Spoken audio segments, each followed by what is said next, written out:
Assalamualaikum warahmatullahi wabarakatuh. Sahabat semuanya yang dimuliakan Allah Subhanahu wa taala, kita lanjutkan membaca kitab Risalatul Muawanah wal Mudhaharah wal Muwadarah lirraghibin minal mu'minin fi suluki tariqil akhirah, karangan Al-Arif Billah As-Sayyid Syarif Abdullah bin Alawi bin Muhammad Al-Haddad Al-Husaini rahimahullah. Masih di bab tentang keikhlasan, lanjutan tentang keikhlasan. Bismillahirrahmanirrahim. Allahumma 'allimna ma yanfa'una wanfa'na bima 'allamtana warzuqna ilman nafi'ah. Amin ya rabbal alamin. Qala al-musannif rahimahullah wa nafa'ana bi 'ulumihi. Amin ya rabbal alamin. Wa'lam,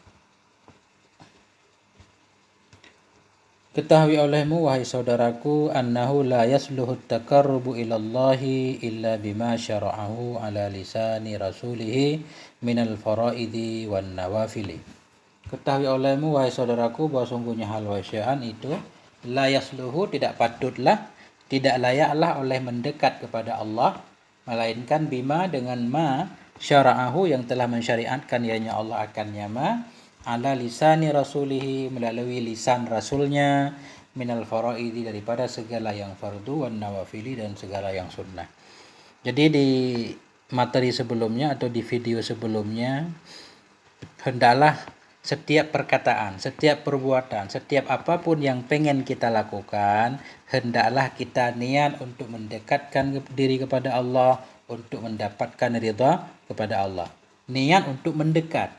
Berarti kalau niat kita untuk mendekat kepada Allah, tentunya perbuatan-perbuatan yang kita lakukan itu sesuai dengan aturan yang telah ditetapkan oleh Allah.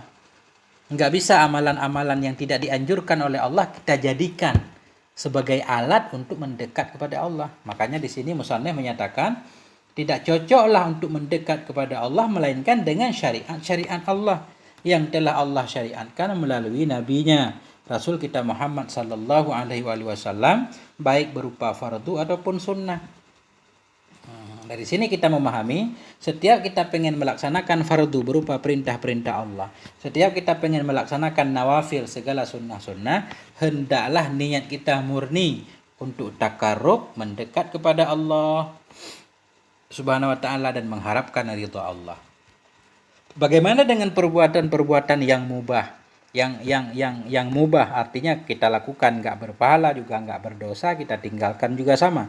Bagaimana caranya supaya pekerjaan yang mubah tersebut bisa berubah menjadi nilai ibadah di sisi Allah?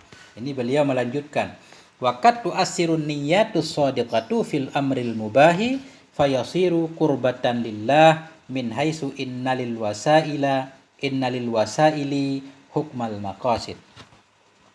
Kadang-kadang mempengaruhi oleh niat yang baik dalam perkara yang mubah. Fayasiru, maka jadi ianya perkara yang mubah itu kurbatan, satu nilai ibadah lillahi, bagi Allah, min haitsu, dari sisi innalil wasail, bahwa sungguh bagi perantara itu hukmul maqasid, hukum tujuan. Jadi maksudnya ada juga niat yang baik itu bisa mempengaruhi perkara yang mubah.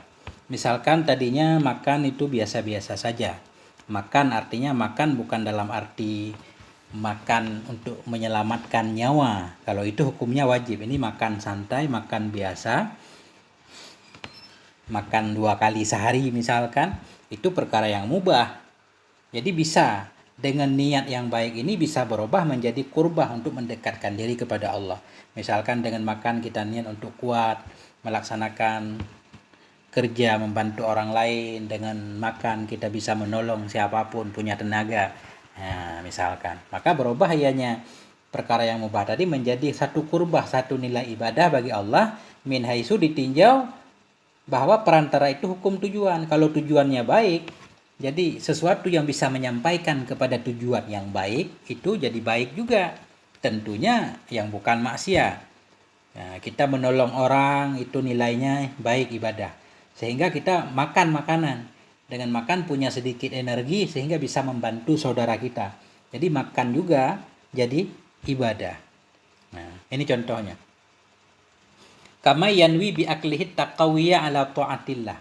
Seperti siman yang berniat ia dengan makannya akan kuat ala ta'atillah, untuk taat kepada Allah. Nah, Dengan tadinya makan itu mubah, tapi dia niat dengan makannya untuk kuat melaksanakan taat kepada Allah. Ya, taat kepada Allah bisa berupa apapun, bisa di luar sholat wajib misalkan, jadi sholat sunat, sholat atau membantu saudara, gotong royong segala macam. Dengan makan tadi jadi kuat taat kepada Allah, maka makan pun bernilai taat kepada Allah. Wa ityanihi ahlahu at-tasabbuba fi husuli waladin ya'budullah. Wa bi ityanihi kita atah bi aklihi. Seperti siman yang niat ia bi ityanihi dengan mendatanginya siman ahlahu akan istrinya. Apa diniatkan at-tasabbuba akan menjadi sebab fi husuli waladin dalam mendapatkan seorang anak ya'budullah yang akan menyembah ianya anak akan Allah. Seseorang yang berhubungan dengan istrinya. Jadi berhubungan dengan istri memang ada hal yang mesti dilakukan tapi terbatas. Ini di luar kewajiban tersebut, kita pengen santai-santai dengan istri, itu hukumnya mubah. Tapi ketika seseorang mendatangi istrinya atau melakukan hubungan intim dengan istrinya, kemudian dia niat dengan melakukan itu menjadi sebab untuk adanya anak. Karena anak nggak mungkin ada dengan sendirinya tanpa ada hubungan. Ketika dia berhubungan berniat untuk mendapatkan anak, di mana anak itu nanti akan menyembah Allah Subhanahu wa taala, jadi ibadah tersendiri. Oh, bagi orang yang mungkin dia sudah banyak anak, tidak lagi pengen punya anak, apa niatnya biar dapat pahala ketika dia tidur dengan istrinya? Ya niat untuk menjaga diri. Ketika dia berhubungan, niat untuk menjaga diri, untuk menjaga pandangannya supaya tenang, bisa fokus dalam ibadah, juga mendapatkan pahala. Jangan cuma kepikiran untuk memuaskan hawa nafsu, untuk memuaskan syahwat. Kalau niat cuma untuk memuaskan syahwat, menyalurkan naluri tersebut, maka itu tidak ada pahalanya. Walaupun juga tidak ada dosanya. Wa yushtaratu li sidqin niyati alla yukadzibhal amalu. Dan disyaratkan bagi benar niat alla yukadzibuha, bahwa tidak mendustai akannya niat oleh amal. Jadi niat baik tadi baru dianggap benar, disyaratkan amal. Perbuatannya tidak mendustakan niat tersebut. Bagaimana ceritanya amal itu mendustakan niat? Maksudnya begini, ini contoh. Faman yatlubul ilma, maka bermula siman itu yang mencari ia akan ilmu. Masalan contohnya, masalan ini maf'ul mutlak, masaltu masalan. Maka bermula siman itu yang mencari ia akan ilmu, contohnya wa yaz'amu anna niyatahu fi tahsilihi ay ya'mala wa yu'allima, dan mengakui ia bahwa sungguh niatnya seseorang dalam mendapatkannya ilmu itu ay ya'mala, bahwa beramal ia, wa yu'allima, dan mengajarkan ia. Seseorang mencari ilmu, contoh doang. Kemudian dia mengakui tujuannya dalam mencari ilmu untuk mengamalkan ilmunya dan untuk mengajarkan orang lain. Maka ketika dia sudah punya ilmu dan ternyata dia tidak mengamalkan ilmunya dan tidak mengajarkan orang lain, itu namanya perbuatannya mendustai niatnya. Niatnya yang awal tadi ternyata benar-benar salah. Ternyata niatnya di awal menuntut ilmu itu tidak benar. Dari mana kita tahu tidak benar? Karena faktanya mendustai niatnya. Jadi Allah Maha tahu dengan niat seseorang. Nah, jadi nggak mesti ilmu di sini. Seseorang yang mencari pangkat dan jabatan dengan alasan dia akan membela agama Allah atau menerapkan keadilan untuk membantu masyarakat.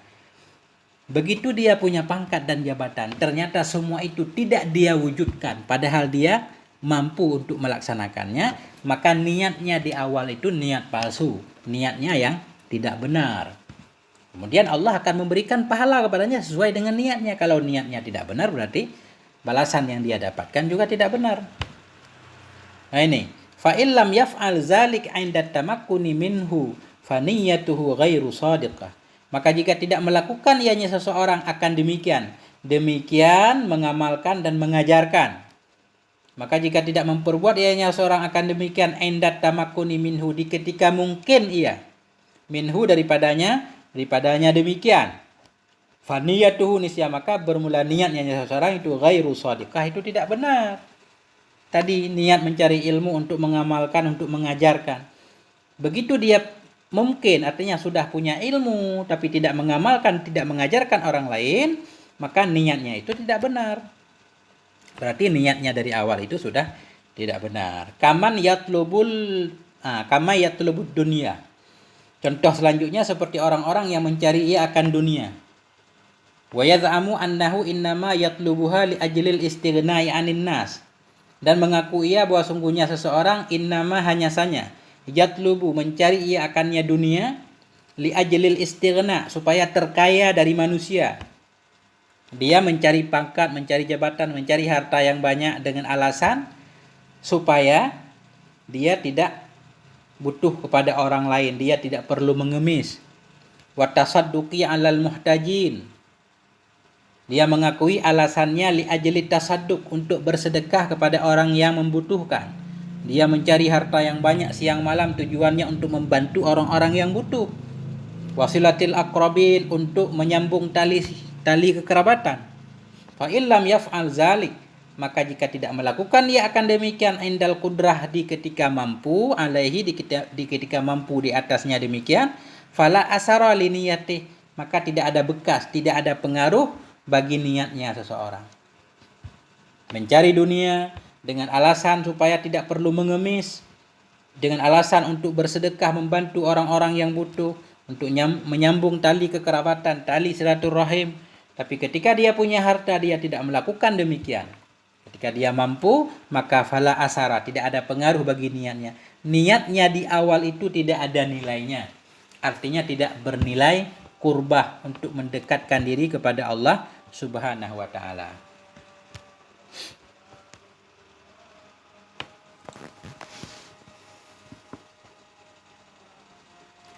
Wan niyatu la tu'assiru fil ma'asi syai'an kama anna at-tathhira la asara lahu fi najisil ain. Dan bermula niat itu la tu'assiru tidak bisa membekas ia, tidak bisa mempengaruhi ianya niat fil ma'asi dalam segala kemaksiatan syai'an akan sesuatu apapun.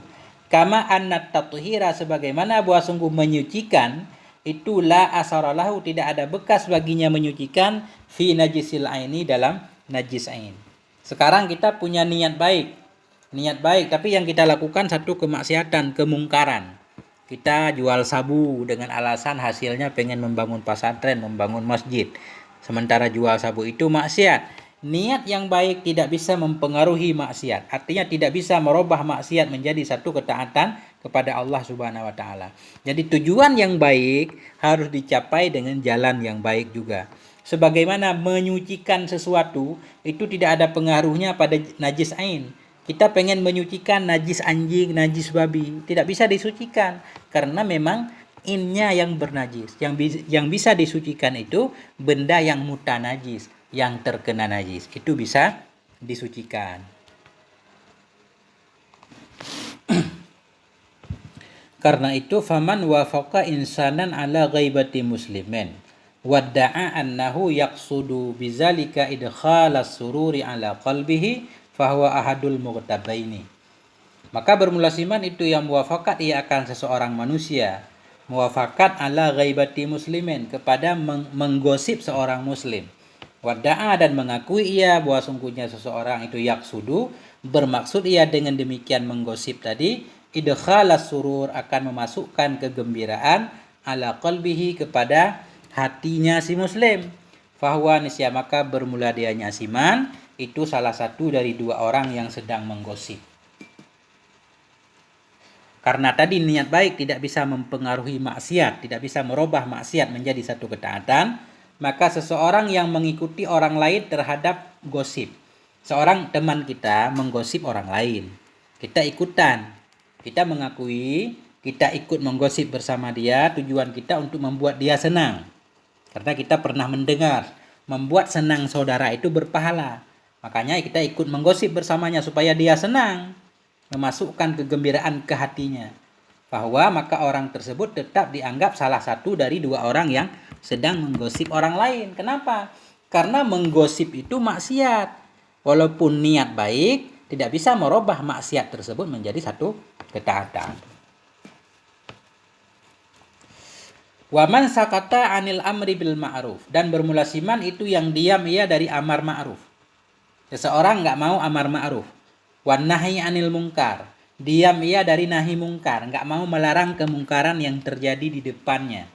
Wadda'a, dan mengakui ia annahu, bahwa sungguhnya seseorang itu nawa bisukutihi, niat ia dengan diamnya tadi, at-tawaqqiya, niat ia untuk menjaga angkasri qalbil mubashir, untuk menjaga dari merusak, memecahkan hati si mubashir, hati orang yang sedang melaksanakan kemungkaran tersebut tadi. Fahuwa syarikuhu fil ismi, maka bermula dianya orang itu syarikuhu, menjadi sekutunya fil ismi, dalam dosa. Waman sakata, orang diam, tidak mau amar ma'ruf, tidak mau menganjurkan orang lain untuk berbuat baik, tidak mau melarang kemungkaran. Teman kita melakukan kemungkaran, tapi kita tidak mau melarangnya terjadi di depan kita. Alasannya kita menyatakan kita diam karena untuk menjaga perasaannya, jangan sampai dia tersinggung. Nah, itu kita dianggap tetap menjadi bagian dari pelaku kemungkaran tersebut dalam dosa. Karena sama saja, kita menjaga perasaan orang lain memang dianjurkan, tapi bukan ketika orang lain melakukan kemungkaran di depan kita. Kalau ketika dia melakukan kemungkaran, kita nggak boleh diam kalau kita punya kemampuan tentunya. Baik dengan lisan kita, biadihi dengan kekuasaan kita, dengan lidah kita, atau dengan hati kita minimal. Kalau kita masih diam, makanya kita jadi ikut berdosa. Ini berat nih, perkara amar ma'ruf mungkin agak mudah lah kita menganjurkan orang lain berbuat kebaikan. Tapi ketika nahi mungkar, melarang orang lain dari kemungkaran, ini tantangannya banyak. Seperti yang kita lihat di zaman sekarang. Banyak tantangan.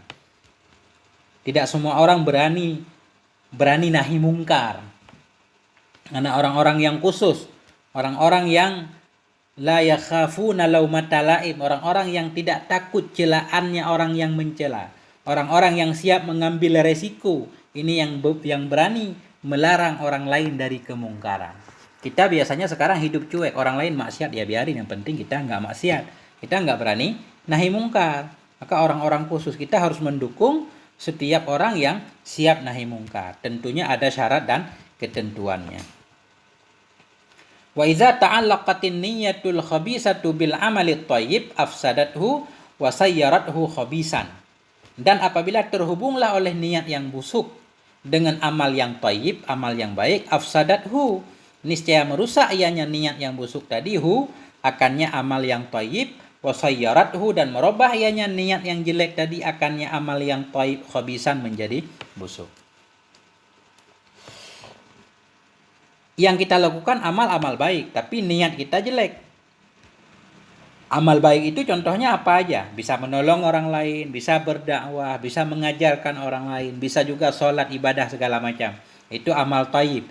Tetapi niat kita melakukan kebaikan tadi, niatnya niat busuk. Apa karena pengen mencari harta benda, apa pengen pamer, apa pengen ria, apa pengen jabatan segala macam. Maka niat yang rusak ini merubah, bisa merusak amal yang baik dan menjadikan amal baik tadi menjadi amal buruk, menjadi khabis. Kama ya'malus sholihah, seperti orang-orang yang mengamalkan ia akan yang soleh. Orang melakukan amalan-amalan soleh. Wa yanwi bidzalika tahsilal mali wal jah, dan niat ia dengan demikian melakukan amal soleh, tahsilal mal, akan mendapatkan harta dan pangkat. Kita rajin, kelihatan menolong orang lain. Tujuannya supaya kita menjadi tokohnya, menjadi pemimpinnya untuk mendapatkan harta benda dan banyak pengikut segala macam. Itu dianggap niat yang rusak. Jadi berat perkara ikhlas ini, perkara yang memang mudah diucapkan tapi susah untuk dipraktekkan. Namun kita tetap harus berusaha. Jadi ikhlas itu sendiri, ketika ucapan ikhlas itu sudah tidak keluar, seperti yang sering kita dengar, seperti surah Ikhlas. Kata-kata ikhlas tidak disebutkan dalam surat Ikhlas, tapi namanya ikhlas. Beda dengan surah Al-Baqarah, Ali Imran, dan seterusnya. Surah Al-Baqarah, kata Al-Baqarah ada di dalamnya. Surah Ali Imran ada kata Ali Imrannya. Surat An-Namlu juga ada kata An-Namlunya. Tapi surat Al-Ikhlas itu, Qul huwallahu ahad, enggak ada kata ikhlasnya. Tapi namanya ikhlas, itulah ikhlas. Jadi ikhlas itu ketika keikhlasan itu sudah tidak lagi terucap. Kita tidak perlu menyatakan kadang saya ikhlas. Nah, justru ketika kita mengucapkan keikhlasan dikhawatirkan kita tidak ikhlas. Fajtahid ya akhi an takuna niyyatuka fi ta'atika maksuratan ala ibtigha'i wajhillahi ta'ala. Maka bersungguh-sungguhlah engkau, maka bersungguh-sungguh olehmu wahai saudaraku, an takuna niyyatuka bahwa adalah niatmu fi ta'atika dalam taatmu itu maksuratan itu terbatas ala ibtigha'i wajhillah kepada mengharapkan ridha Allah Subhanahu wa taala. Jadi hendaklah kita berusaha segala taat yang kita lakukan niat kita untuk mendapatkan ridha Allah, untuk melaksanakan perintah Allah. Wanwi ma bima ta'atahu minal mubahatil isti'anata ala ta'atillahi ta'ala. Wanwi, niatkan olehmu dengan apa yang engkau lakukan akannya minal mubahat dari segala yang mubah-mubah, akan al isti'anah, akan terbantu ala ta'atillah untuk taat kepada Allah. Segala yang mubah-mubah yang akan kita lakukan, makan kita, minum kita, mencari ilmu-ilmu tambahan, hendaklah niat kita untuk tertolong, untuk bisa tambah taat kepada Allah. Dengan menuntut ilmu misalkan niatlah untuk mensyukuri nikmat akal, untuk menghilangkan kebodohan yang ada dalam diri kita. Kemudian untuk membagi-bagikan ilmu kepada siapapun sesudah kita bisa. Begitu juga dengan makan tadi, kita niatlah untuk kuat beribadah, untuk melaksanakan perintah Allah. Allah menganjurkan kita kulu washrabu, makan dan minumlah, supaya timbul rasa syukur dalam diri kita. Ketika mendekati istri ini, niatlah untuk mendapatkan seorang anak, atau minimal untuk menjaga diri, untuk menjaga pandangan kita supaya tidak terjerumus kepada hal-hal yang dilarang oleh Allah. Jadi banyak niat yang bisa kita niatkan dalam setiap hal yang akan kita lakukan, tentunya kebaikan. Ya, sampai di sini. Mohon maaf atas segala kekurangan. Wal afwa minkum wa sallallahu ala sayyidina Muhammad wa ala alihi wa sahbihi wa sallam. Wassalamualaikum warahmatullahi wabarakatuh.